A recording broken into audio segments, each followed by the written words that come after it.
సకల పొగడతలు సర్వలోకాలకు సృష్టికర్త పరమ పవిత్రుడు పరిశుద్ధుడైన అల్లాహ్కు మాత్రమే శోభిస్తాయి. అల్లాహ్ ఆయన తప్ప మరొక ఆరాధ్య దైవం ఎవడూ లేడు. సకల చరాచర సృష్టికి మూలాధారం అయిన ఆయన సజీవుడు, నిత్యుడు, అనంతుడు. అంతిమ దైవ ప్రవక్త ముహమ్మద్ రసూలుల్లా సల్లల్లాహు అలైహి వసల్లం వారిపై, గతించిన ప్రవక్తలందరిపై, ప్రవక్త సల్లల్లాహు అలైహి వసల్లం వారి కుటుంబీకులపై, ప్రవక్త సల్లల్లాహు అలైహి వసల్లం వారి ఉమ్మతులో సమస్త విశ్వాసులందరిపై అల్లాహ్ యొక్క శాంతి శుభాలు ఎల్లవేళలా కురియుగాక. ఆమీన్. సోదరులారా, నేటి జుమా ప్రసంగం ముస్లిములు ఎలాంటి వారిని పెళ్లి చేసుకోవాలి. సోదరులారా, దైవ ప్రవక్త ముహమ్మద్ రసూలుల్లా సల్లల్లాహు అలైహి వసల్లం ఆయన జీవితంలో అనేక కోణాలు, అనేక స్థితిగతులు, అనేక పరిస్థితులు, ప్రతి అడుగున కూడా మనకు ఆదర్శవంతంగా ఆయన జీవితం మన ముందర ఉంది. ఆరాధన విషయమే కాదు, హక్కుల విషయమే కాదు, పెళ్లి విషయమే కాదు, జనాజా విషయమే కాదు, బిడ్డ పుట్టేటప్పుడే కాదు, జీవితంలో ఒక మనిషి తన జీవితంలో అడుగడుగున ఏ కార్యం చేయాలన్నా, ఏ పని చేయాలన్నా కూడా దైవ ప్రవక్త సల్లల్లాహు అలైహి వసల్లం వారి యొక్క జీవితం మన ముందర అద్దం పట్టినట్లుగా ఉంది. దైవ ప్రవక్త సల్లల్లాహు అలైహి వసల్లం వారు ఆయన సైతం పెళ్ళిళ్ళు చేసుకున్నారు, ఆయన సైతం పెళ్ళిళ్ళు చేశారు, మరి చేసుకోమని బోధించారు. అమ్మాయి ఎలా ఉండాలి, అబ్బాయి ఎలా ఉండాలి, ఎలాంటి అమ్మాయి, ఎలాంటి గుణాలు కలిగిన అమ్మాయిని పెళ్లి చేసుకోవాలి, ఎలాంటి గుణాలు కలిగిన అబ్బాయిని పెళ్లి చేసుకోవాలి, ప్రతి విషయాన్ని కూడా క్షుణ్ణంగా మనకు బోధించి ధర్మాన్ని నేర్పినటువంటి వ్యక్తి ప్రవక్త ముహమ్మద్ రసూలుల్లా సల్లల్లాహు అలైహి వసల్లం. సహీ ముస్లిం 1466వ హదీసులో దైవ ప్రవక్త సల్లల్లాహు అలైహి వసల్లం వారు అంటున్నారు, తున్కహుల్ మర్అతుల్ అర్బా, మీరు ఒక అమ్మాయిలో 4 విషయాలను చూస్తారు. లిమాలిహా, ఆమె ధనం ఆస్తిపాస్తులు చూస్తారు. వలిహసబిహా, మరియు పేరు ప్రాఖ్యాతలు వంశాన్ని మీరు చూస్తారు. వలిజిమాలిహా, మరియు అందాన్ని కూడా మీరు చూస్తారు. వలిదీనిహా, మరియు ఆమెలో ధార్మికతను కూడా మీరు చూస్తారు. అంటే ఒక స్త్రీలో 4 విషయాలు ఉంటాయి.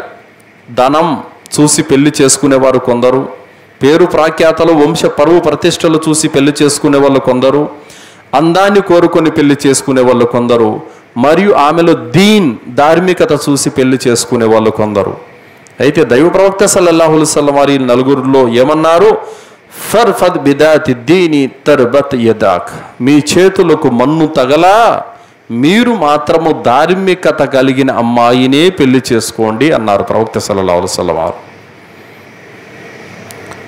దైవ ప్రవక్త సల్లల్లాహు అలైహి వసల్లం వారు ఎందుకు ఈ మాట చెప్పారు అంటే గనక, సోదరులారా, నేడు మనము నిద్ర లేచినప్పటి నుంచి వార్తల్లో, ప్రసార మాధ్యమాల్లో మనం చూస్తూనే ఉన్నాం.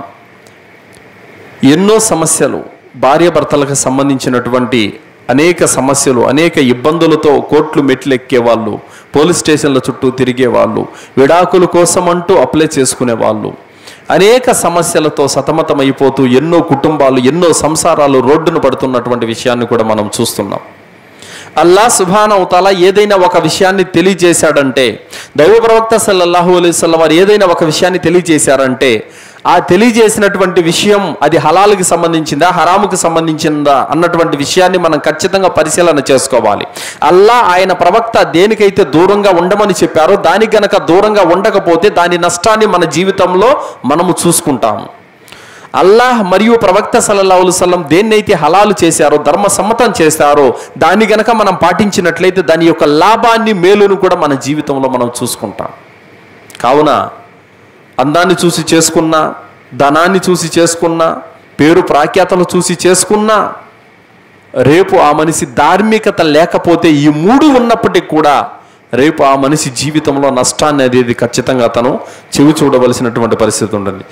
మొదటగా ఆమెలో ధార్మికత ఉందా లేదా, తౌహీద్ ఉందా లేదా అనేది చూసుకోవాలి. ఎందుకంటే సోదరులారా, ఒకసారి మనము బాగా పరిశీలించినట్లయితే నేడు ఏదైతే అల్లాహ్ను విడిచిపెట్టి దర్గాల చుట్టూ సమాధుల చుట్టూ తిరుగుతూ ఉన్నారో చాలామంది మనకు చేస్తున్న ఫిర్యాదులు ఏంటంటే, గురువుగారు మాకైతే ధర్మం అర్థమైంది కానీ మా ఇంటి ఆడవాళ్ళు ఎంత చెప్పినా వినడం లేదు, వాళ్ళు దర్గాలకు పోవడం మానడం లేదు అని చెప్పేసి అంటున్నారు. ఎందుకనంటే ఇక్కడ ఏదైనా తమ కోరికలు, అంటే పిల్లలు పుట్టలేదనో ఆరోగ్యాలు బాగలేవనో ఏదైనా కోరికలు నెరవేరకపోతే ఎక్కువగా ఉసిగొలిపేది ఆడవాళ్ళే.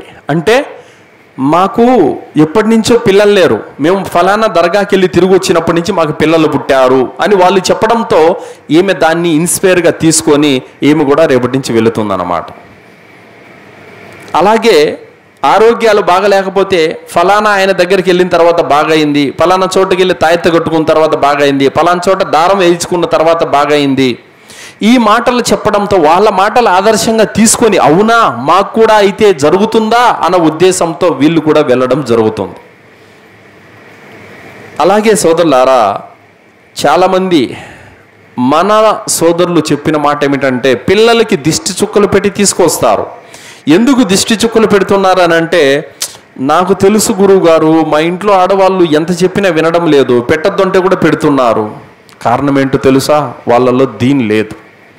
ఇతనేమో మస్జిద్కి వస్తున్నాడు, ఇమాం సాబ్ చెప్పింది గురువులు చెప్పింది వింటున్నాడు, ఎంతో కొంత తెలుసుకున్నాడు. కానీ ఆమెకు ఎవరు చెప్తారు పాపం, మస్జిద్కి రావద్దని కండిషన్లు పెట్టా, పైగా ఆడవాళ్ళు మస్జిద్లోకి రావద్దని. మరి ఇంకా ఆమెకి ఎలా తెలుసుద్ది పాపం? అందుకోసమే ధర్మం తెలియని కారణం చేత పిల్లలకి దిష్టి చుక్కలు, దారాలు, తాయెత్తులు, మంత్రాలు వేయించే తల్లులే ఎక్కువగా.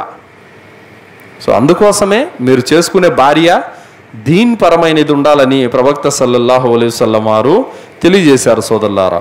సో అందుకోసమే చెప్తున్న మాట ఏమిటంటే, ఖచ్చితంగా ఒక అమ్మాయిని చేసుకునే ముందర ఖచ్చితంగా మనము అనేక రకాలుగా పరిశీలన అనేది తప్పనిసరిగా ఉండాలి. ఒక అమ్మాయికి పెళ్లి చూపులకి వెళుతున్నారనంటే కనుక ఆలోచించాలి, ఈ అమ్మాయి తౌహీద్ ఏకదైవారాధన పట్ల సరిగా ఉందా లేదా, షిర్క్ ఏమైనా చేస్తుందా, బిదాత్ ఏమైనా చేస్తుందా, ఈమె తల్లిదండ్రుల పట్ల ఈమె సత్ప్రవర్తన ఎలా ఉంది, అలాగే పరిశుభ్రత పట్ల ఈమె యొక్క పరిస్థితి ఎలా ఉంది, 5 పూట్ల నమాజ్ చదువుతుందా లేదా, రంజాన్లో రోజాలు పాటిస్తుందా లేదా, ఖురాన్ చదువుతుందా లేదా, ఈ విషయాలు అమ్మాయిలో పరిశీలన చేసుకున్న తర్వాతే తమ యొక్క కుమారులకు పెళ్లి సంబంధాలు ఖాయం చేసుకోవాలి. నమాజ్ చదవలేదనుకో, ఎంత అందంగా ఉంటే లాభమేముందండి, రోజాలు పాటించలేదనుకో ఎంత డబ్బు ఉంటే లాభమేముంది, ఖురాన్ హదీస్కు దూరంగా ఉందనుకోండి ఆమె వంశపారపరంగా ఎంత పేరు ప్రఖ్యాతలు ఉంటే లాభమేముంది. సో కావున ధర్మం ఇంపార్టెంట్. దీన్ గనక ఉంటే అన్నీ ఉన్నట్లే, దీని లేకపోతే ఇక ఎన్ని ఉన్నప్పటికి కూడా ఎలాంటి ప్రయోజనం లేదు. పైగా బాగా పరిశీలన చేయాలి. ఆమె గనక సినిమాలు సీరియళ్ళు చూసే పిచ్చి గనక ఆమె గనక ఉంటే, అలాంటి ఆమెను చేసుకున్నారంటే గనక ఇక మీ సంసారం గుల్లైపోయినట్టే. ఈ రోజుల్లో చాలామంది స్త్రీలు ఈ సినిమాలకు సీరియళ్లకు అడిక్ట్ అయిపోయి తమ సంసారాలను నాశనం చేసుకుంటున్నారు. కరెక్ట్ టైం టు టైం ఈ సినిమాలు సీరియళ్ళను అయితే ఫాలో అవుతున్నారు కానీ టయానికి నమాజు మాత్రం చదవలేకపోతున్నారు. సో ఈ విధంగా ఇవన్నీ కూడా గుణాలు ఖచ్చితంగా చూసుకోవాలి. ఎందుకంటే సోదరులారా, దీన్ని గనక తెలియకపోతే ఖచ్చితంగా అలాంటి వారిలో మనము కీడును నష్టాన్ని చూసుకుంటాము సోదరులారా.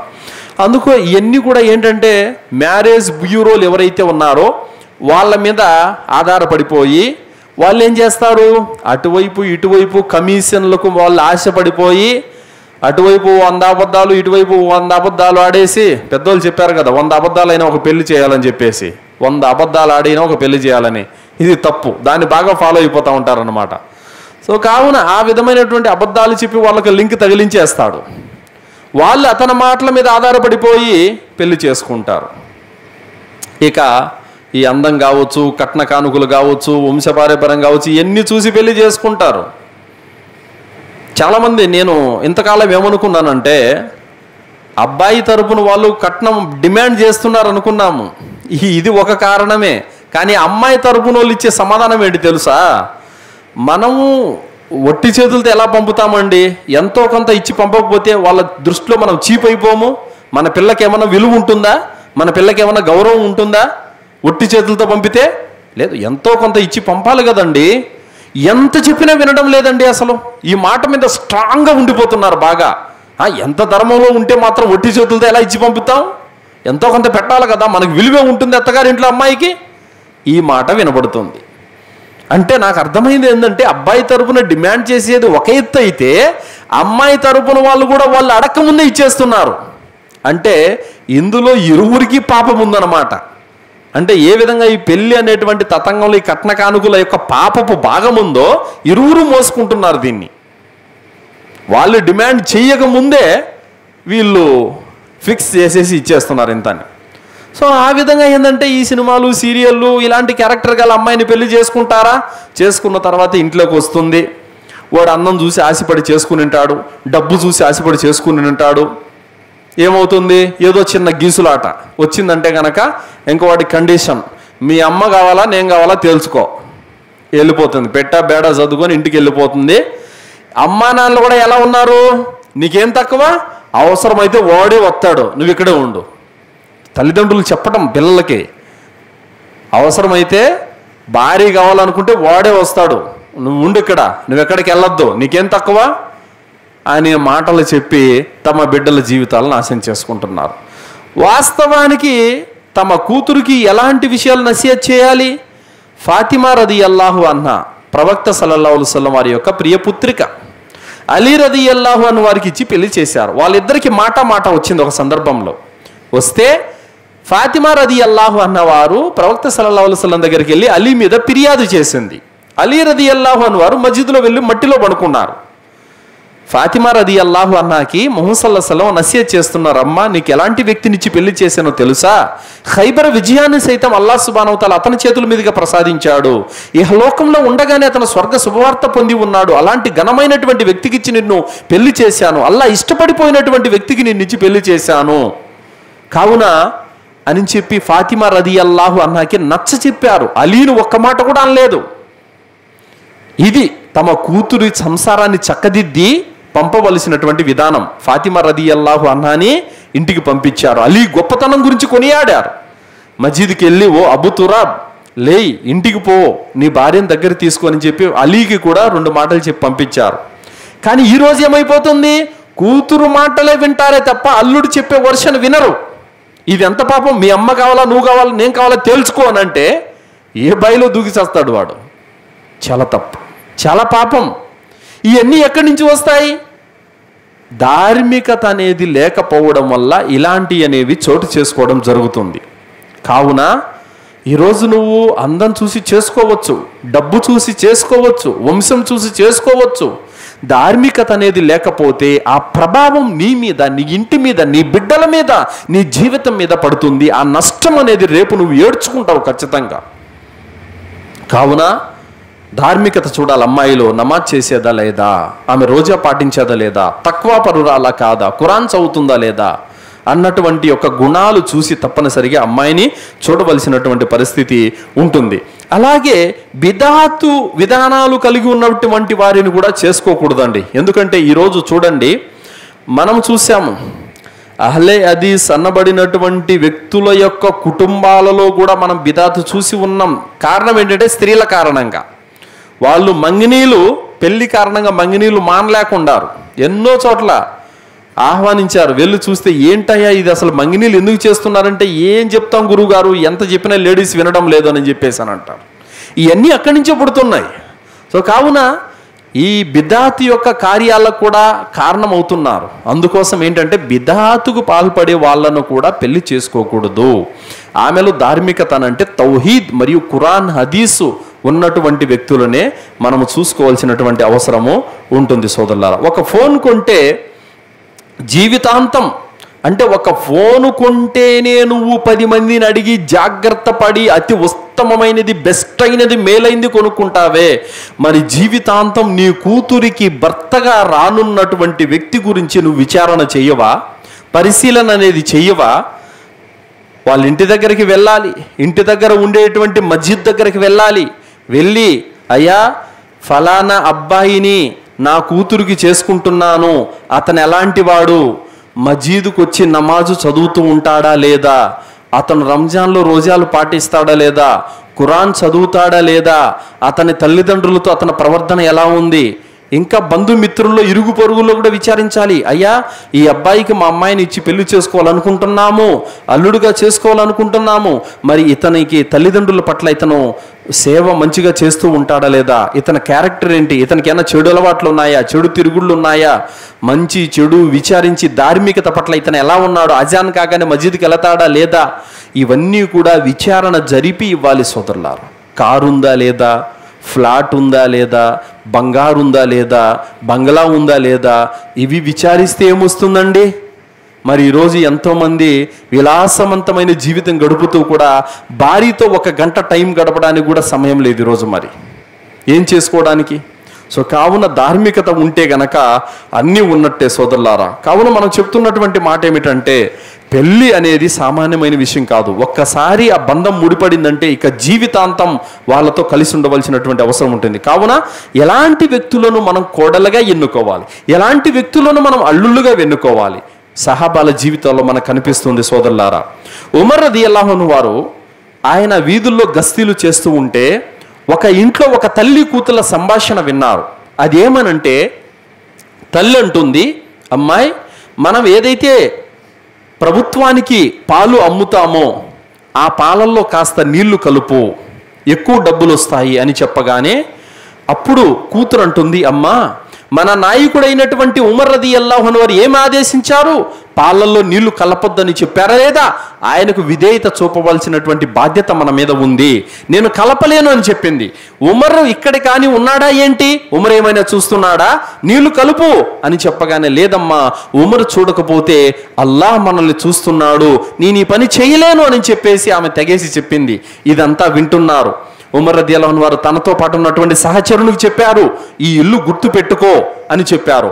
వెళ్ళారు, పొద్దున్నే వెళ్ళారు. ఆ అమ్మాయి ఇంటికి పాలకు పంపించారు వ్యక్తిని. పాలకు పంపిస్తే పాలు తీసుకునేటువంటి వ్యక్తి వచ్చాడు. ఆ పాలు ఉమర్ రదియల్లాహు అన్హు వారు పరిశీలన చేశారు.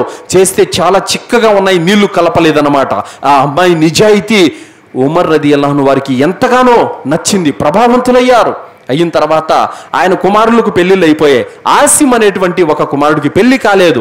ఆసిం అనేటువంటి కుమారుడికి చెప్పారు, నాన్న, నేను ఒక ఉత్తమమైనటువంటి దైవభీతి కలిగినటువంటి ఒక అమ్మాయిని నేను చూశాను, అయితే ఆ అమ్మాయి పేదింట పిల్ల, మరి నువ్వు సిద్ధంగా ఉన్నావా చేసుకోవడానికనంటే, అప్పుడు నేను సిద్ధమేనని చెప్పేసి చెప్పడం జరిగింది. ఆ అమ్మాయి వాళ్ళ అమ్మని పిలిపించి మాట్లాడి ఆ అమ్మాయితో తన కొడుకు అయినటువంటి ఆసింకి నికా జరిపించడం జరిగింది సోదరులారా.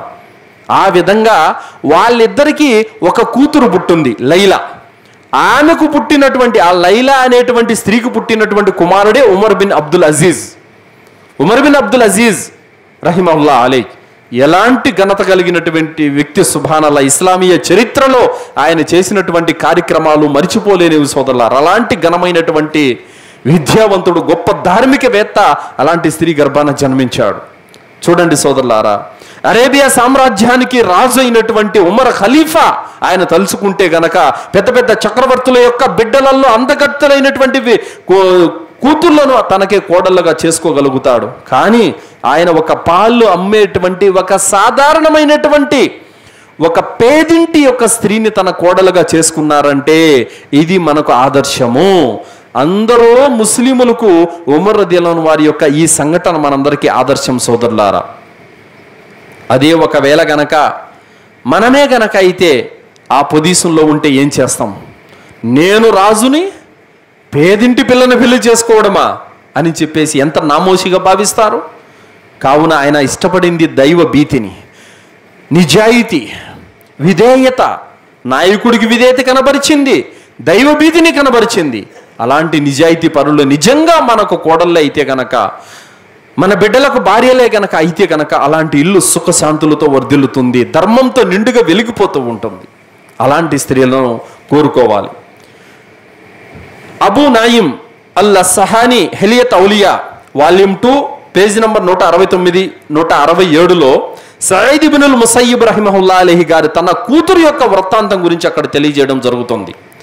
సయీద్ ఇబ్నుల్ ముసయ్యిబ్ రహిమహుల్లా అలైహి తాబయీన్ల యొక్క సర్దార్ అయిన ఈయనకు కూతురు ఉండేది. ఆ కూతురు ఖురాన్ హిఫ్జ్ చేసింది, మరియు ధార్మిక పండితురాలు కూడా, మరియు అందగత్య కూడా. అలాంటి యొక్క కూతురు సయీద్ ఇబ్నుల్ ముసయ్యిబ్ రహిమతుల్లాహి గారికి ఉంది. ఇది తెలుసుకున్నటువంటి అబ్దుల్ మలిక్ బిన్ మర్వాన్ తన యొక్క కుమారునికి సంబంధం సయీద్ ఇబ్నుల్ ముసయ్యిబ్ కూతుర్ని చేసుకోవాలన్నటువంటి ఆశ ఆయనలో కలిగింది. కబురు పంపాడు. కబురు పంపితే సయీద్ ఇబ్నుల్ ముసయ్యిబ్ రహిమతుల్లాహి గారికి ఇష్టం లేదు. ఆ యొక్క కబురును, ఆ యొక్క సందేశాన్ని ఆయన నిరాకరించాడు. నేను చేయలేనండి, నా బిడ్డని ఇవ్వనన్నాడు. తర్వాత సయీద్ ఇబ్నుల్ ముసయ్యిబ్ రహిమతుల్లాహి గారిని శిక్షించడం జరిగిందని కూడా కొంతమంది చెబుతారు. తర్వాత సయీద్ ఇబ్నుల్ ముసయ్యిబ్ రహిమతుల్లాహి గారు మరి తన కూతుర్ని ఎవరికి ఇచ్చారంటే సోదరులారా, ఆయన దగ్గర దర్స్ పాఠాలు వినడానికి వచ్చేటటువంటి ఒక సాధారణమైనటువంటి వ్యక్తి అబీ ఇబ్నే అల్ వదా. ఈయన 4 రోజుల నుంచి దర్సుల్లో కనపడట్లేదు. వచ్చాడు. వచ్చిన తర్వాత గురువుగారు అడిగారు, అబీ ఇబ్నే అల్ వదా, ఎక్కడ 4 రోజుల నుంచి నువ్వు కనిపించట్లేదంటే, గురువుగారు నా భార్య అనారోగ్యం కారణంగా చనిపోయింది, ఆ కార్యక్రమాల్లో నేను ఉండిపోయాను, రాలేకపోయానని చెప్పారు. మరి నువ్వు నాకు ఎందుకు తెలియజేయలేదు? మేము కూడా జనాజాలో పాల్గొనే వాళ్ళం కదా, మరి ఎందుకు తెలియజేయలేదు చెప్పాడు. అడిగారు, మరి మళ్ళీ నువ్వు పెళ్లి చేసుకోవాలి కదా? చేసుకుంటాను గురువుగారు అన్నారు. మరి అయితే నా కూతుర్ని చేసుకుంటావని అడిగారు.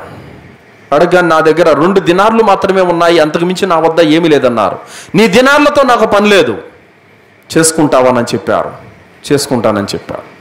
సయీద్ ఇబ్నుల్ ముసయ్యిబ్ రహిమతుల్లాహి గారు అంత పెద్ద 50 ఏళ్లకు సర్దార్ అయినటువంటి అంత పెద్ద గురువు గారు, పైగా ఎవరికిచ్చి పెళ్లి చేస్తున్నారు? 2వ భార్యగా ఆల్రెడీ భార్య చనిపోయినటువంటి వ్యక్తికి పెళ్లి చేస్తున్నారు. ఎలాంటి వ్యక్తి సంబంధాన్ని తోసిపుచ్చాడు?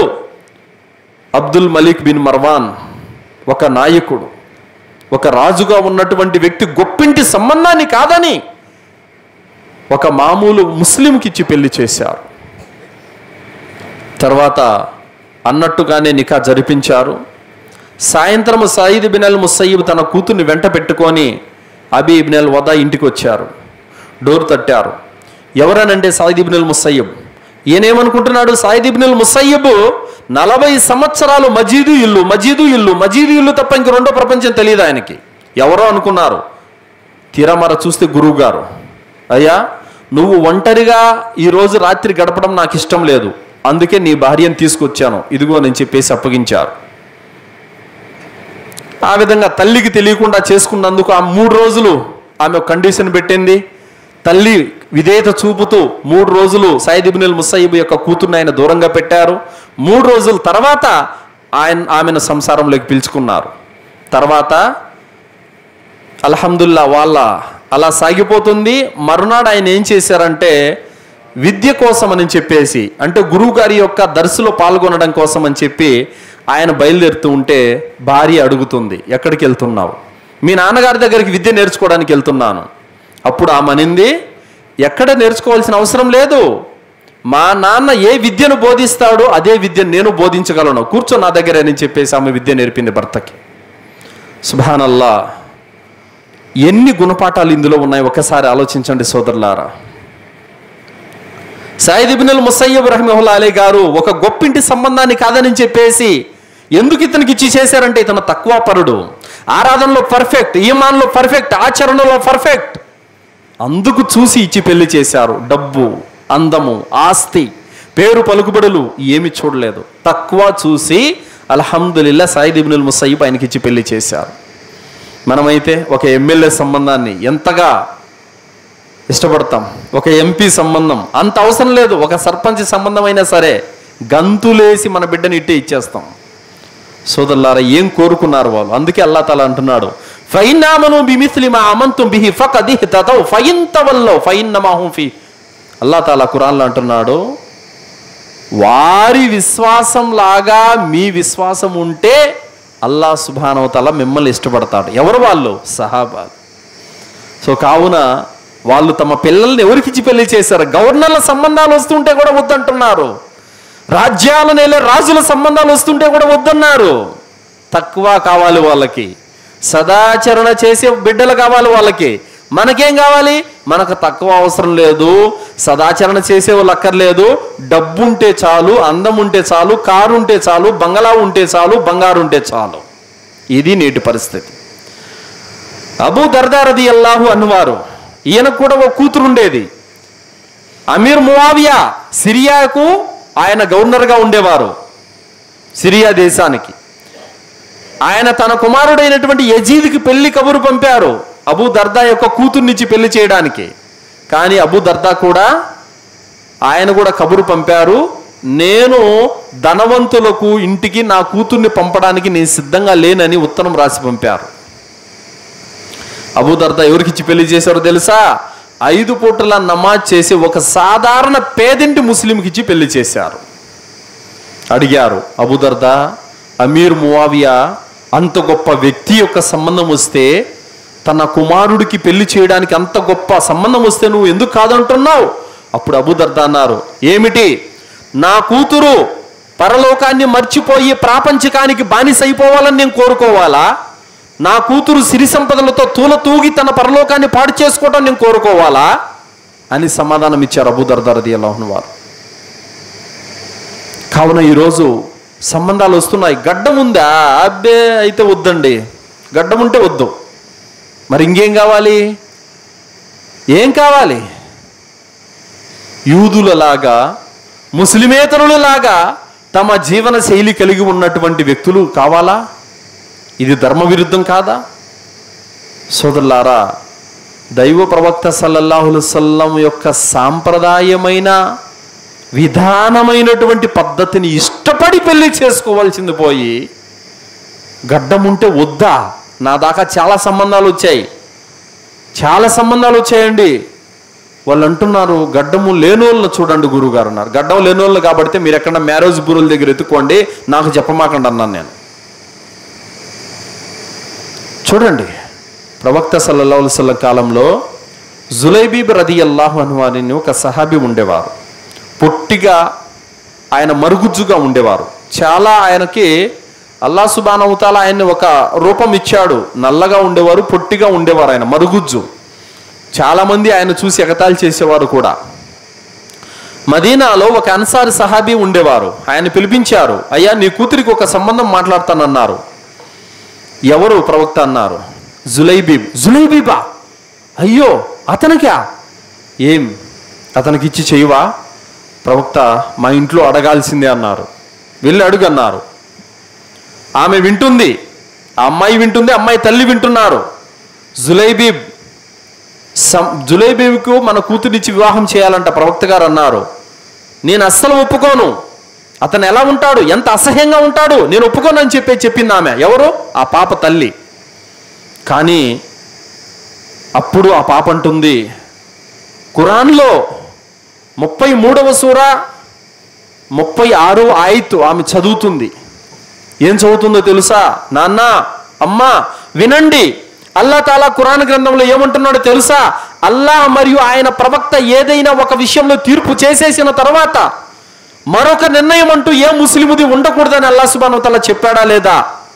కావున ప్రవక్త ఈ విషయాన్ని చెప్పారంటే దానికి నేను విధేయత చూపుతున్నాను. అతను అందచందాలు ఎలాన్నా ఉన్నాయి, అతను ఎలాంటి రూపురేఖలతో ఉన్నాయి, నాకు అవసరం లేదు. ప్రవక్త మాట నేను వింటాను, నేను ఒప్పుకున్నట్టు కబురు పంపండి అని చెప్పారు. సుబ్హానల్లాహ్. అలాగే కబురు పంపడము, పెళ్లి చేయడం జరిగింది. మరి ఈరోజు ప్రవక్త సల్లల్లాహు అలైహి వసల్లం వారు, మీరు అమ్మాయిలో 4 రకాల వ్యక్తులు చూస్తారు, దీని కలిగిన వాళ్ళనే పెళ్లి చేసుకోండి అని ప్రవక్త చెప్పిన మాట మనకు వర్తించదా?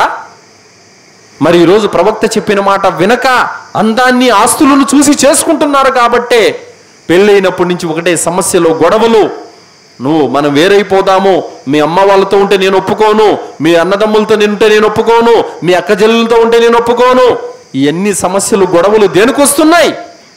ఇస్లాం ధర్మం లేనటువంటి అజ్ఞానపు స్త్రీలను పెళ్లి చేసుకుంటున్నారు కాబట్టి ఇలాంటి సమస్యలు అనేటివి కూడా వస్తున్నాయి. అందుకే ప్రవక్త ఇబ్రాహీం అలైహిస్సలాం వారు మక్కాలో ఉన్నటువంటి తన కుమారుణ్ణి పలకరించడానికని వెళ్ళారు. ఇస్మాయిల్ అలైహిస్సలాం వారు ఇంట్లో లేరు, వేట కోసమని బయటికి వెళ్ళారు. కోడలు ఉంది, అడిగారు, అమ్మ మీ సంసారం ఎలా ఉందని అడిగారు. ఏం చెప్తారులేండి, ఒకటి ఉంటే ఒకటి ఉండదు, ఇల్లు సరిగా గడుస్తలేదు, సంసారం బాగలేదు, అన్ని సమస్యలే, ఈయన ఒకటి ఉంటే ఒకటి లేదు, ఒకటి తెస్తే ఒకటి తేడు అని చెప్పేసి ఫిర్యాదు చేసింది. ఇబ్రాహీం అలైహిస్సలాం వారు సరేనమ్మా నేను వస్తాను, మీ ఆయన వస్తే సలాం చెప్పండి, ఈ ఇంటి గడపను మార్చేయమని చెప్పండి అని వెళ్ళిపోయారు. ఇస్మాయిల్ అలైహిస్సలాం వారు వచ్చారు. మీరు వెళ్ళిపోయిన తర్వాత ఒక పెద్ద ఆయన వచ్చారు. ఏం చెప్పారు? వచ్చారు, మీకు సలాం చెప్పమన్నారు, ఇంటిని గడప మార్చేయమన్నారు. అయితే ఆ వచ్చిన వ్యక్తి ఎవరో కాదు, మా నాన్నగారు ఇబ్రాహీం అలైహిస్సలాం వారు. గడప అంటే నువ్వే, ఎవరో కాదు, నువ్వు వెళ్ళిపో, నేను విడాకులు ఇచ్చేస్తున్నానని చెప్పారు. మళ్ళీ కొంతకాలానికి వచ్చారు, వేరే భార్య ఉంది, అడిగారు. అప్పుడు కూడా ఇస్మాయిల్ అలైహిస్సలాం వారు బయటికి వెళ్ళారు, ఇంట్లో లేరు. ఎలా ఉంది మీ సంసారం? అల్హమ్దులిల్లా, అల్లాహ్ దయ వల్ల ఉన్నంతలోనే బాగా ఉన్నాం, ఆయన నన్ను బాగా చూసుకుంటున్నారు, మా సంసారం చాలా చక్కగా నడుస్తుందని చెప్పేసి చెప్పారు. చెప్పగానే సరేనమ్మా నేను వస్తానని చెప్పేసి మీ ఆయనకి సలాం చెప్పండి అని చెప్పి ఈ యొక్క గడపను మార్చొద్దని చెప్పారు, ఎప్పటికీ ఉంచమని చెప్పారు. ఇస్మాయిల్ అలైహిస్సలాం వచ్చారు. మీరు వెళ్ళిపోయిన తర్వాత ఒక పెద్ద ఆయన వచ్చారు. ఆయన వచ్చి ఈ ఇంటి గడపను మార్చొద్దని చెప్పారు. ఆ వచ్చిన వ్యక్తి ఎవరో కాదు, మా నాన్నగారు. గడప అంటే నువ్వే, నిన్ను మెచ్చుకున్నారు, నిన్ను ఎప్పటికీ వదులుకోవద్దని చెప్పారు. సో కావున ఏమర్థమవుతుంది? కోడలంటే తమ సంసారాన్ని, తన భర్త గౌరవాన్ని, తన భర్త యొక్క మానాన్ని, తన భర్త యొక్క పేరు ప్రాఖ్యాతలను కాపాడేదే, తన ఇంటి గౌరవాన్ని కాపాడేదే నిజమైనటువంటి స్త్రీ అంటే. లేనిపోనేటి ఇంట్లో ఉన్న సమస్యలు, ఇంట్లో ఉన్న బాధలు, ఇంట్లో ఉన్న బలహీనతలు, భర్తలో ఉన్నటువంటి బలహీనతలన్నీ బజార్లో పెట్టుకునేటువంటి స్త్రీలు ఈరోజు చాలా మంది ఉన్నారండి. టీవీ షోలకి వెళ్ళిపోయి చెప్తున్నారు, మా అత్త ఇలా వేధిస్తుంది, నా భర్త ఇలా వేధిస్తున్నాడు. టీవీ షోలలో చెప్తున్నారు, వెళ్ళి డెబిట్లలో చెప్తున్నారు, వెళ్ళి ప్రపంచమంతా చెప్పుకుంటున్నారు. తన ఇంటి సమస్యను కోట్ల మంది ప్రజలకు తెలియజేస్తూ సంసారాలు నాశనం చేసుకుంటున్నారు. అలాంటి వాళ్ళ దగ్గర ఎంత డబ్బు ఉంటే ఏంటి, ఎంత అందం ఉంటే ఏంటి, ఎవరికి లాభం? కావున సోదరులారా, ధార్మికత కలిగినటువంటి స్త్రీలను పెళ్లి చేసుకోవడం వల్ల పుట్టేటటువంటి బిడ్డలు కూడా వజ్రాలై పుడతారు. సుబ్హానల్లా. ఉమ్మే సల్మా రదియల్లాహు అన్హా దగ్గర ఒక బానిస ఉండేది, ఖైరా అని పేరు. ఉమ్మే సల్మా రదియల్లాహు అన్హా దగ్గర ధార్మిక జ్ఞానం నేర్చుకునేటువంటి స్త్రీ ఆమె. ఖురాన్ నేర్చుకుంటుంది, హదీసులు ఇప్సి చేసుకుంటుంది. ఎలాంటి స్త్రీ అంటే సుబ్హానల్లా, ఆమె ఆచరణ, ఆమె విశ్వాసం అమోఘమైనది. ఆమెకు పుట్టిన బిడ్డే ఇమాం హసన్ అల్ బస్రీ రహ్మతుల్లాహి అలైహి గారు. ఎలాంటి గురువు అయ్యారు! సుబ్హానల్లా. కావున సోదరులారా, ఒక స్త్రీ ధార్మిక కలిగినటువంటి స్త్రీ అయితే భర్త యొక్క తల్లిదండ్రులను గౌరవిస్తుంది, భర్తను ప్రేమిస్తుంది, భర్తకు విలువనిస్తుంది, భర్త మాట వింటుంది, భర్తకు విధేయత చూపుతుంది, తన విశ్వాసాన్ని కాపాడుకుంటుంది, తన ఆచరణను కాపాడుకుంటుంది, సమాజానికి కూడా మేలు లాభదాయకం అవుతుంది, మరియు తన సంతానానికి కూడా విద్యా బుద్ధులు నేర్పుకోగలుగుతుంది. అలా లేదంటే గనక అమ్మ ఒక పక్క సీరియల్ చూస్తూ ఉంటే బిడ్డలను కూడా పక్కన కూర్చోబెట్టి చూస్తూనే ఉంటుందన్నమాట. ఈ విధమైనటువంటి నష్టాలు అనేవి ఖచ్చితంగా ఉన్నాయి సోదరులారా. కావున దైవ ప్రవక్త సల్లల్లాహు అలైహి వసల్లం వారు అన్నారు, తబ్రానీ సహీ హదీసులో, ఉత్తమమైనటువంటి ఇల్లాలు ఎవరంటే నీవు ఆమె వైపునకు చూసినప్పుడు ఆమె చూపుతో నీ కంటి చలువ కలిగిస్తుంది. నువ్వు ఇంట్లోకి వెళ్ళినప్పుడు బయట అనేక సమస్యల కారణంగా నువ్వు సతమతమైపోయి ఇంట్లోకి వెళ్ళగానే ఆమె చల్లని చూపుతో నిన్ను ప్రసన్నుని చేసుకుంటుంది, చిరునవ్వుతో నీలో ప్రేమ జనింపజేస్తుంది. బయట ఎన్ని కష్టాలున్నా బాధలు ఉన్నా కూడా ఆమె ముఖం చూడగానే హృదయం చల్లబడిపోతుంది. అలాంటి స్త్రీ ఉత్తమ ఇల్లాలన్నారు. ఇంకా అన్నారు, నీవు ఏదైనా ఆజ్ఞాపించినట్లయితే దానిని తూచా తప్పకుండా పాటిస్తుంది. నువ్వు ఏదైనా ఆదేశించినట్లయితే తూచా తప్పకుండా దాన్ని పాటిస్తుంది. నీవు లేనప్పుడు నీ ఇంటిని, నీ సంపదను కాపాడుతుంది, మరియు తన శీలాన్ని కూడా కాపాడుకుంటుంది. ఇలాంటి స్త్రీ ఉత్తమమైనటువంటి స్త్రీ అని చెప్పారు. కావున ఈరోజు మనము ఇలాంటి ఉత్తమ గుణాలు కలిగినటువంటి స్త్రీ అనేది భార్యగా మీకు రావాలంటే మీరేం చేయాలి? ఖచ్చితంగా అమ్మాయిని పరిశీలన చెయ్యాలి, ఆమె విశ్వాసాన్ని పరిశీలన చేయాలి, ఆమె క్యారెక్టర్ను పరిశీలన చేయాలి, ఆమె ఆచరణను మీరు పరిశీలన చేయాలి. అప్పుడే మీరు ఉత్తమమైనటువంటి ఇల్లాలని మీరు తెచ్చుకోగలుగుతారు. చాలామంది ఈరోజు యువకుల్లో ఉండేటువంటి ఒక అలవాటు ఏమిటంటే అందం, మెయిన్ అందం కావాలి. అందం ఉంటే సరిపోతుందా అండి? ఇప్పుడు అందం కావాలి. పెళ్ళయిన తర్వాత మీ అమ్మా నాన్నలను నువ్వు చూస్తుంటే ఆమె సహించలేక నీ మీద గొడవకు వస్తుంది చూడు, అప్పుడు ఆ అందం వేస్ట్ అని అప్పుడు అనిపిస్తుంది నీకు. గుణం ముఖ్యము, క్యారెక్టర్ ముఖ్యమని అప్పుడు అనిపిస్తుంది నీకు.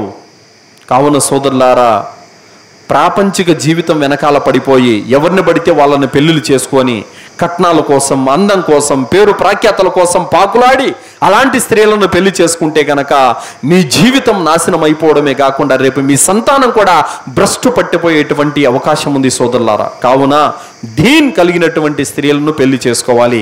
అబ్బాయిలో కూడా దీన్ ఉన్నటువంటి వాళ్ళని పెళ్లి చేసుకోవాలి తప్ప ఎవరిని పడితే వాళ్ళని పెళ్లి చేసుకోకూడదు. కావున దైవ ప్రవక్త సల్లల్లాహు అలైహి వసల్లం వారు ఎలాంటి వారిని పెళ్లి చేసుకోవాలో మనకు చూపించి వెళ్ళారు, బోధించి వెళ్ళారు. సహాబీల జీవితంలో కూడా మన అనేక ఉదాహరణలు మన ముందు ఉన్నాయి. దీన్ తరీకాలో ఉన్నటువంటి వారిని పెళ్లి చేసుకోవడం వల్ల మన జీవితం లాభదాయకమవుతుంది, మేలుదాయకమవుతుంది, రుజుమార్గం మీద ఉంటాము. దీన్ అవుట్ ఆఫ్కి వెళ్ళిపోయినట్లయితే కనుక మన జీవితాల్లో నష్టాలు, కీడులు అనేటివి చోటు చేసుకుంటాయి. అల్లాహ్తో దువా చేస్తూ ముగిస్తున్నాను. విన్నటువంటి విషయాలపైన సదాచరణ చేసే సద్బుద్ధిని అల్లాహ్ మనందరికీ ప్రసాదించుగాక. అల్లాహ్ సుబ్హానహు వ తఆలా మనందరికీ ఖురాన్, హదీసు చదువుతూ వాటిపై అమలు చేసే భాగ్యాన్ని అల్లాహ్ మనందరికీ ప్రసాదించుగాక. అల్లాహ్ మనల్ని షిర్కు నుండి, కుఫ్ర్ నుండి, బిదాత్ నుండి రక్షించుగాక. అల్లాహ్ మనల్ని ఖబర్ శిక్ష నుండి, నరకాగ్ని నుండి రక్షించుగాక. జన్నతులో ఉన్నతమైన దర్జాలను ప్రసాదించుగాక. ఆమీన్. వాఖిరు దవానా అల్హమ్దులిల్లాహి రబ్బిల్ ఆలమీన్. బారకల్లాహు లనా వలకుం ఫిల్ ఖురానిల్ అదీమ్ వస్తగ్ఫిరుల్లాహి వలిసాయిరిల్ ముస్లిమీన్ ఇన్నహు తఆలా జవాదుల్ కరీం.